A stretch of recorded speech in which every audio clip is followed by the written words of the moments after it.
Hi అండి. నమస్తే. Welcome to Durga Krishna kitchen. గోధుమ పిండి బెల్లంతో బిస్కెట్లండి. టేస్ట్ అయితే భలే వచ్చాయండి. ఒకసారి మీరు తప్పకుండా ట్రై చేయండి. పిల్లలకైతే భలే నచ్చుతాయి. ఈ బిస్కెట్లు ప్రిపేర్ చేసుకొని ఎయిర్ టైట్ కంటైనర్‌లో గనక స్టోర్ చేసుకుంటే మనకి 10 నుండి 15 రోజుల వరకు నిల్వ ఉంటాయి. ఈ బిస్కెట్ల టేస్ట్ అనేది ఎలా ఉంటుందంటే తక్కువ స్వీట్‌తో కరకరలాడుతూ తినే కొద్దీ తినాలనిపిస్తాయండి. ఎన్ని తింటున్నామో కూడా తెలీదు. అంత బావుంటాయి ఈ బిస్కెట్లు. చాలా చాలా బావుంటాయి.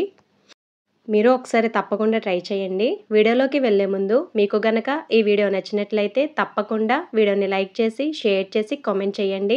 మీరు లైక్ చేయడం వల్ల ఈ వీడియో అనేది మరికొంతమందికి రికమెండ్ అయ్యే ఛాన్స్ ఉంటుంది. అలానే ఛానల్‌ని సబ్స్క్రైబ్ చేసుకొని బెల్ ఐకాన్‌ని గనక క్లిక్ చేసినట్లయితే నేను పెట్టే ప్రతి వీడియో యొక్క నోటిఫికేషను మీకొస్తుందండి. ఇంక లేట్ చేయకుండా ఎంతో టేస్టీగా ఉండే ఈ గోధుమ పిండి బిస్కెట్స్ తయారీ విధానం ఎలాగో చూసేద్దాం.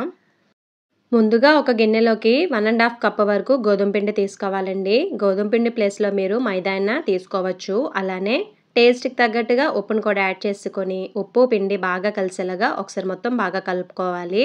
ఉప్పు అనేది చూసి వేసుకోవాలండి బెల్లంతో చేసేవాళ్ళైతే. ఎందుకంటే బెల్లంలో ఆల్రెడీ కొద్దిగా ఉప్పు అనేది ఉంటుంది కాబట్టి. తర్వాత మిక్సీ జార్‌లోకి 1/2 కప్ వరకు ఇలా బాగా దంచిపెట్టిన బెల్లాన్ని తీసుకోవాలి. ఇక్కడ నేను తాటి బెల్లం తీసుకున్నానండి. మీరు బెల్లమన్నా తీసుకోవచ్చు లేదా పంచదార అయినా తీసుకోవచ్చు. పంచదార తీసుకున్నట్లయితే 1/2 కప్‌కి కొంచెం తక్కువలో తీసుకోవాలండి. ఎందుకంటే అది పౌడర్ లాగా అయితే ఎక్కువైపోతుంది కాబట్టి పంచదార అనింది. అలానే ఫ్లేవర్‌కి తగ్గట్టుగా ఇలాచీని కూడా యాడ్ చేసుకొని ఒకసారి మొత్తం బాగా బ్లెండ్ చేసుకోవాలి ముక్కలేమీ లేకుండా. తర్వాత దానిలోకి 1/2 కప్‌కి కొద్దిగా తక్కువలో ఆయిల్‌ని కూడా యాడ్ చేసుకోవాలి. నువ్వుల ఆయిలు అలానే వేరుశనగ ఆయిలు పనిచేయదండి. ఫ్లేవర్‌లెస్ ఆయిలే తీసుకోవాలి ఈ బిస్కెట్స్‌కి. ఇక్కడ నేను ఫ్రీడమ్ సన్‌ఫ్లవర్ ఆయిల్ తీసుకున్నా. వీటిని ఒకసారి మొత్తం బాగా బ్లెండ్ చేసుకోవాలి. తర్వాత ఒక 1/2 కప్ వరకు వేడి పాలు తీసుకోవాలండి. 1/2 కప్పులో కొన్ని పాలు తీసి పక్కన పెట్టుకోండి. తర్వాత ఆ పాలలోకి బ్లెండ్ చేసి పెట్టుకున్న బెల్లం పేస్ట్ ఉంది కదా! దాన్ని బాగా వేసుకొని బాగా కలుపుకోవాలి. ఇలా మనకి బాగా క్రీమీ స్ట్రక్చర్ రావాలండి. ముక్కలేమీ లేకుండా బాగా కలుపుకోవాలి. బిస్కెట్లనేది మనకి గుల్లగా ఉంటాయి. చూసారు కదా! ఈ మాదిరిగా ఉండాలి కన్సిస్టెన్సీ అనింది. తర్వాత ఉప్పు కలిపెట్టుకున్న గోధుమ పిండి ఉంది కదండీ! దానిలోకి ఈ లిక్విడ్ కొద్ది కొద్దిగా వేసుకుంటూ పిండిని మొత్తం కలుపుకోవాలి. ఒకేసారి ఎక్కువ వేయకండి. చూసుకుంటూ వేసుకోండి.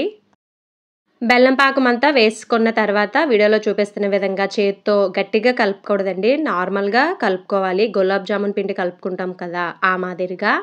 ఇలా ఉండలు లేకుండా బాగా కలిపెట్టుకున్న తర్వాత ఆల్రెడీ పక్కన తీసి పెట్టుకున్న వేడి పాలు ఉన్నాయి కదండీ! ఆ పాలను యాడ్ చేసుకుంటూ పిండిని మొత్తం చపాతీ పిండిలాగా కలుపుకోవాలి.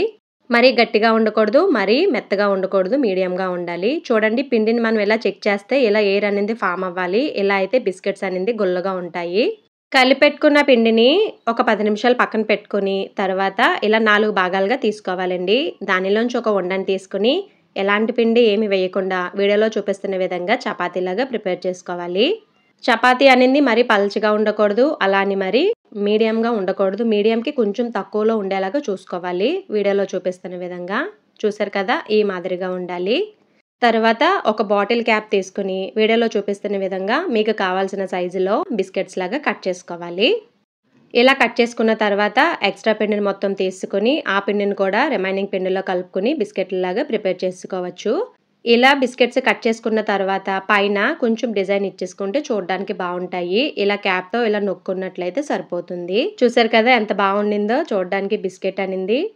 ఇలానే అన్ని బిస్కెట్లని ప్రిపేర్ చేసుకొని పక్కన పెట్టుకోవాలి. ఇప్పుడు వీటిని డీప్ ఫ్రై చేసుకుందాం. డీప్ ఫ్రై కోసం ఆయిల్ పెట్టుకొని ఆయిల్ మీడియంకి తక్కువ హీట్‌లో ఉండాలండి. అలా తక్కువ హీట్‌లో ఉన్నప్పుడు వీటిని జాగ్రత్తగా వేసుకోవాలి. స్టవ్ మాత్రం సిమ్‌లోనే ఉండాలి. ఇవి కొంచెం వేగడానికి టైం పడుతుంది. తర్వాత ఇవి వాటంతట అవే పైకి తేలుతాయండి. అలా తేలినప్పుడు మాత్రమే వీటిని జాగ్రత్తగా టర్న్ చేసుకొని స్టవ్ మీడియంలో పెట్టుకొని మంచి గోల్డెన్ కలర్ వచ్చేంత వరకు ఫ్రై చేసుకోవాలి. స్టవ్ హైలో పెట్టి ఫ్రై చేస్తే లోపల ఉడకదండి. క్రిస్పీగా ఉండవు. ఎక్కువ కాలం కూడా నిల్వ ఉండదు. త్వరగా మెత్తబడిపోతాయి. అవి తేలిన తర్వాత స్టవ్ మీడియంలో పెట్టుకొని కొంచెం ఓపికతో ఫ్రై చేసుకుంటే సరిపోతుంది.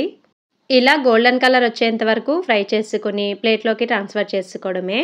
అసలు ఆయిల్ అంటూ పీల్చవండి ఈ బిస్కెట్లు. చాలా బావుంటాయి. వేడిగా ఉన్నప్పుడు మెత్తగా ఉంటాయండి. బాగా చల్లారిన తర్వాత క్రిస్పీగా అయిపోతాయి. వీటిని వెంటనే ఎయిర్ టైట్ కంటైనర్‌లో స్టోర్ చేయకూడదండి. ఇవి బాగా ఆరాలి. అలా అని ఫ్యాన్ కింద మాత్రం పెట్టొద్దు. త్వరగా మెత్తబడిపోతాయి. ఒక గంటన్నర పాటు అలా బయట వదిలేస్తే అవి బాగా చల్లారిపోతాయండి. అప్పుడు మాత్రమే వీటిని ఎయిర్ టైట్ కంటైనర్‌లో స్టోర్ చేసుకోవాలి.